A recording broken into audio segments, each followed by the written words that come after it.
Greetings from wherever that you're watching us from. Welcome to LSTV1. Today we are at the Banjul High Court, where we came to attend Sainabou Mbaye and cause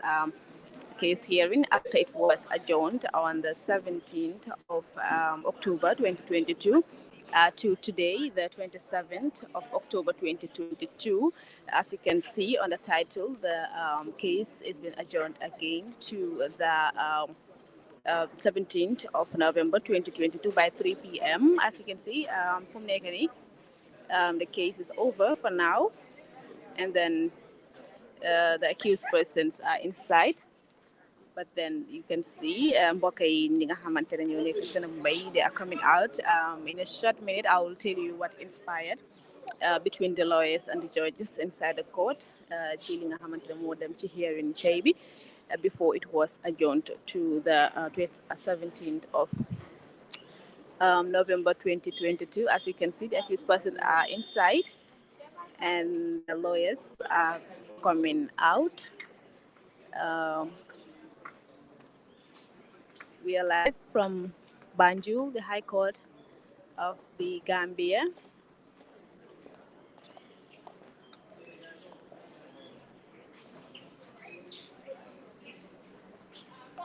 Sainabou Mbaye, Thierno Mbaye and Kibile Dambali are inside the courtroom. They are yet to come out. And by the way, Kubasinyan is also here. Bajan Kamara will give you details on that. They are all inside the courtroom. And I'll give you the details shortly after they come out from the court. Like I said, ñu ngi fi nga xamante ne mooy Banjul ci High Court bi xam naa tey Bajan Kamara mu fi dañu jàppale si Mandinka bi su ma jógee foofu noonu, but we are live at the Banjul High Court pour ñëw teewee li nga xamante ne mooy Sainabou Mbaye, Thierno Mbaye ak Kibali Dembali seen court hearing bi after it was adjourned last on the 17th of October 2022 to 27th of October 2022, which is today, Thursday. We came to bring you live coverage here on TV1, which me and Fadera Usainu Dabo and Bajan Kamara. And like I said, the accused persons are inside. The case is closed and adjourned to the 17th of November 2022 for adoption of briefs and for oral submission of both parties based on the evidences they have regarding this case. Like I said, in a short while, I don't want to give you the details. Speaking, I may get a accident of Maja Hase, but anyways, I'll give you details. In a short while, if you can remember, Sainabou Mbaye was accused of manslaughter and exposing a child to danger, which was baby Mohammed, the late baby Mohammed. May he rest in peace. And that's why they were held into custody in Mile 2 and appeared in court at the magistrate court, and then it was eventually transferred to the High Court in Banjul. It was adjourned. It has been adjourned. The prosecution has asked for adjournment for almost 3 times because they said they need witnesses to come and testify regarding the case. Like I said, since they are not coming out, I think I can just go ahead with the details of what happened inside the court.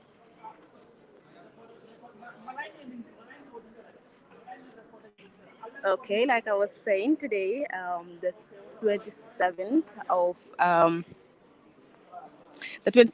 October 2022, Sainabou Mbaye versus the state regarding the manslaughter cases that is being levied against Sainabou Mbaye, Thierno Mbaye, and Kibali Dembali. The state council was represented by MB Sow, SL Jabate, and Co regarding the prosecution counsel, and the defense counsel were represented by Ms. S. Tum, or the accused person were represented by Ms. S. Tum, C. Gay, and M. Gom, A. Tambedu, and A. Arba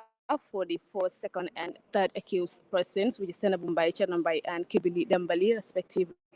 And today, in today's hearing, the State Council stated that they wanted to present the medical doctor from Dakar who was supposed to give the testimony regarding the autopsy autopsy that was conducted on Baby Mohammed. But according to the State Council, unfortunately, and they also regretted for some reasons beyond their control that they couldn't bring the said doctor, as they informed the court, and that as he informed the court that on the last time that on the last adjournment date that the doctor is residing within the is not residing within the jurisdiction of the court and is a civil servant. He's a government official, and then bringing him to the Gambia to testify will require diplomatic channels, and then which is beyond their control, to bring the witness from Dakar to the Gambia for testimony regarding Baby Mohammed's case. And then for that reason, they sought for another adjournment date regarding the issue for them to be able to bring the witness, since they said they need diplomatic channels for the witness to be able to come to the Gambia and testify. But then the defense counsel objected, vehemently opposed the application by the prosecution counsel that they want an adjournment because according to the defense counsel, the court has been bent over to accommodate the state with certain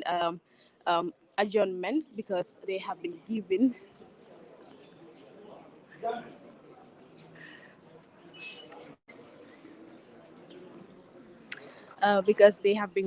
almost three adjournments,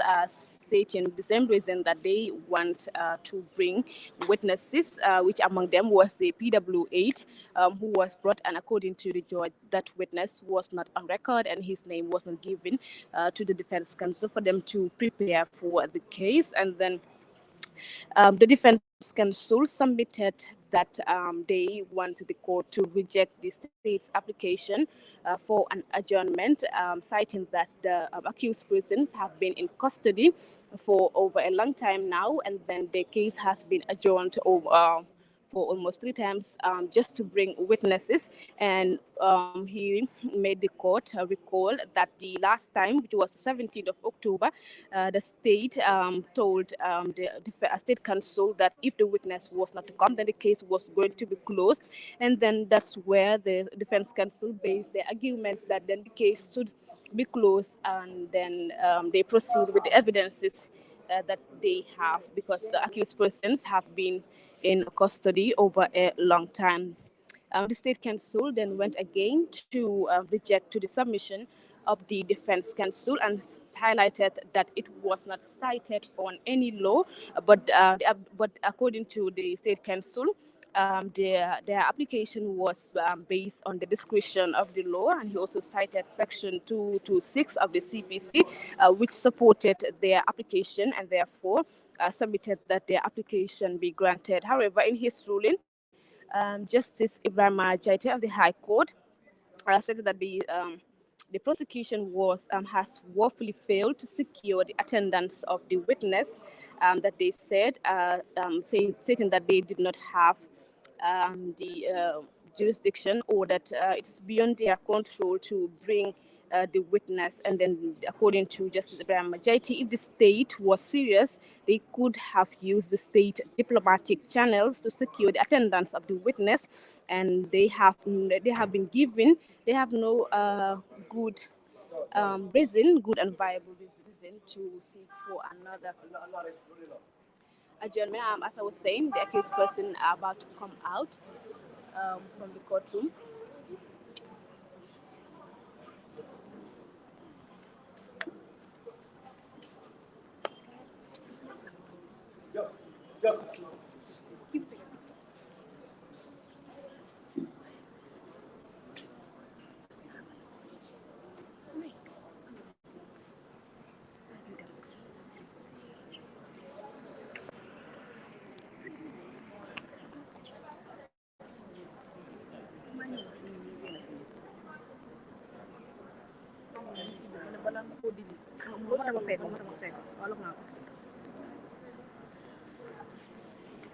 Like I was saying, the accused persons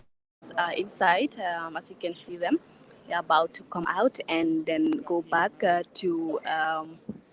Mile 2 Central Prisons because the case is closed, but then it's closed for witnesses to stop coming, but then it will still continue because the lawyers have to make oral submission based on the evidences that they have at hand to make sure that a decision is being taken regarding these three people. As you can see, Sainabou Mbaye is the one in pink, and then the other two are in black. They're heading back to Mile 2 Central Prisons. Comme ni ngeen ko gisee ni ma leen ko waxee woon rek ñu ngi fi nga xamante ni mooy Banjul. As you can see, they are going back.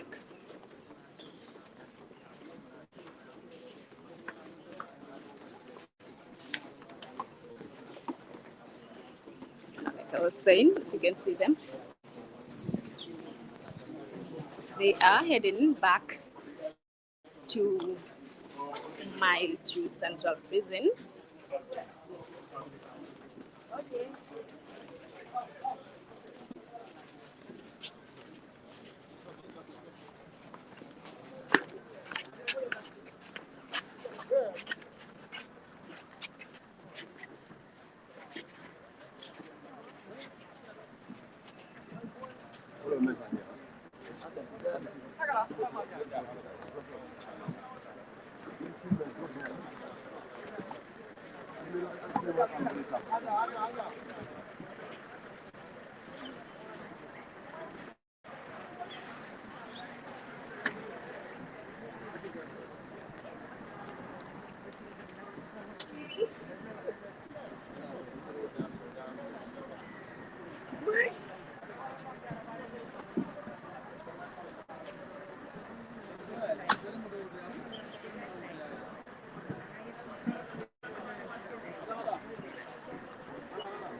All right, viewers, like I was saying,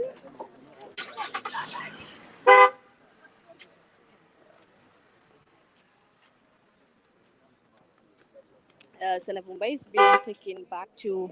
Mile 2 Central Prisons. Kon nu ma leen ko waxee rek tey ñu ngi fi nga xamante ne nag mooy Banjul ci High Court bi pour ñëw teewee li nga xamante ne nag mooy case si Sainabou Mbaye ak nga xamante ne nag mooy Thierno Mbaye ak Kibili Dembali kon ma ko waxee woon ci kàllaama nasaraan rek tey ñi nga xamante ne nag ñooy defend ak prosecution council bi mu di state ñoo ñëw tey si suba di wax ne ñoom góor nañu andi ak nga xamante ne moo war a ñëw joxe seedeem mu war a jóge ko ba Sénégal nekk docteur bi nga xamante ne moo war a ñëw pour def testimony pour jëmale ko ci autopsy report bi nga xamante ne moom la def ci Baby Mohamed waaye nag nee nañu ñoom dañoo am jafe-jafe ci andi ko ndaxte kooku dafay liggéeyal nguur te pour nga andi ko dafa soxla li nga xamante ne nag mooy diplomatique yoon pour gis ne nag dina andi li nga xamante ne nag mooy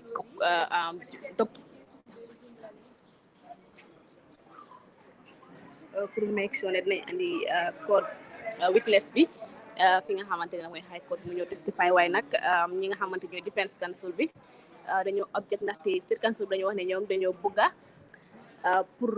ñu jox leen beneen adjournment ndax ñu mun a andi ku nga xamante ne nag moo nekk docteur bi mu ñëw testify waaye nag defense counsel bi ñoom duñu nangu loolu ndaxte case bi dañ ko yàgga di adjourn ba lu toll ci ñetti yoon pour benn witness bu rek mu ñëw su fekkee nag ne mënuñu koo andi kon nag case bi ñu close ko nag te last time sax loolu la judge bi laajoon ki nga xamante ne mooy state counsel bi ne su fekkee nag ne seen witness bi ñëwut nag lu ñoo def ñu ne ko kon nag ñu tëj li nga xamante ne mooy case bi ba tax nag judge bi si loolu la sukkandiku rek daal di close case bi tey fi nga xamante ne nag moo jëm ci wàllum Sainabou Mbaye ak ay moromam waaye nag close nañ ko waaye taxut case bi tëj bi yëpp de dañ ko close pour witness bi mu ñëwaat su ko defee dañoo dépend ci li nga xamante ne moom lañ am evidence bu ñu am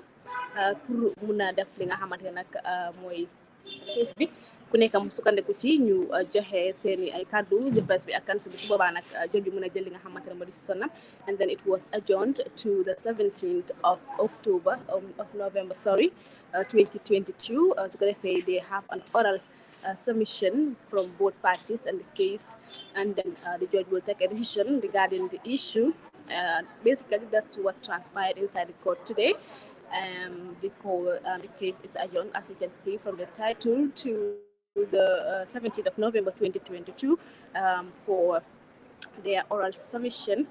based on points of law, so the decision can be taken. Since the defense counsel stated that the accused persons have been in custody for so long and then they haven't been granted bail, just because the state council have been insisting on adjournment, but this time the adjournment was not granted because they said the state have had ample time, up to 3 months, to prepare for this case and make sure that they secure the attendance of the doctor from Senegal, use the diplomatic channels of the state to make sure that the witness will be here and testify. But then it seems like the state was not serious about the case. That's what the judge said. So he was not going to grant them adjournment to bring another witness, and then he closed the case and adjourned it to the 17th of November for the state. For an oral submission from both parties. Basically loolu moo nekk li nga xamante ne moo fi xew waaye comme ma ko waxee woon rek ki nga xamante ne nag mooy Kumba Siñaan tamit mu ngi woon fii su ko defee ki nga xamante ne moo fa nekkoon mooy suma naataango bi Badiane Camara moom it dina ñëw pour wax nit ñi nga xamante ne nag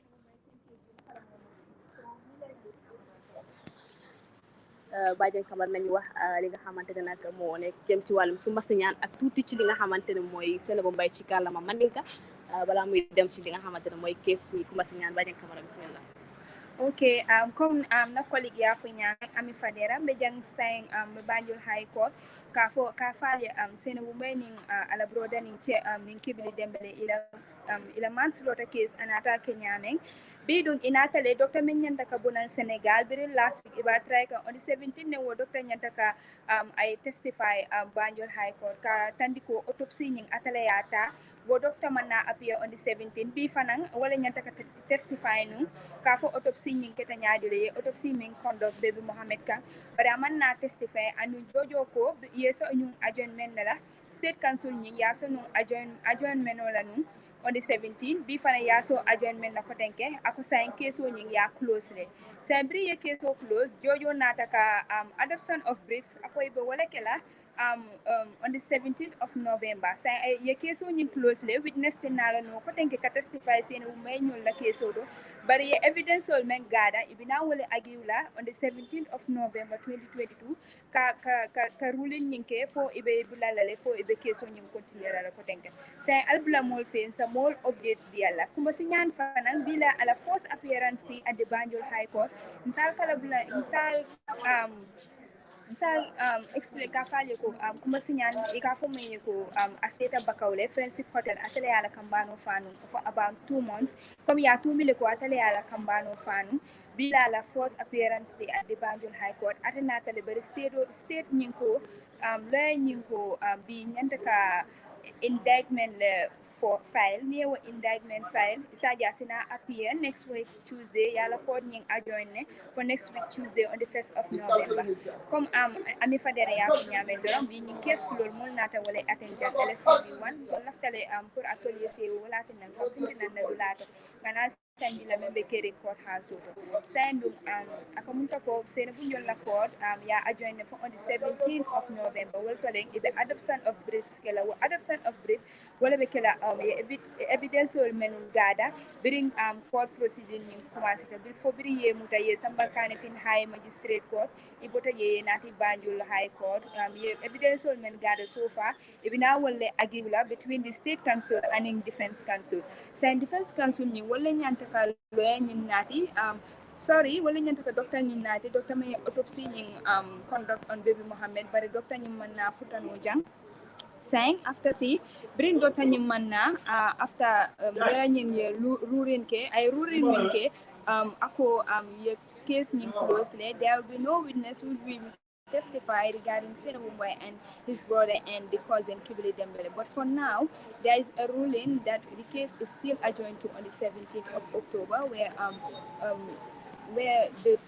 an adoption of bricks will be argued between the two parties from the state, and also where an adoption of briefs will be argued between the state council and the defense council. So comme ka fali nyame dorong adoption of briefs ibina wala agila albula mol fejan se more details natalia on Tuesday kuma sinyan na court case and on the 17th Sainabou Mbaye na kutoma na doma na la cousin brother la court case.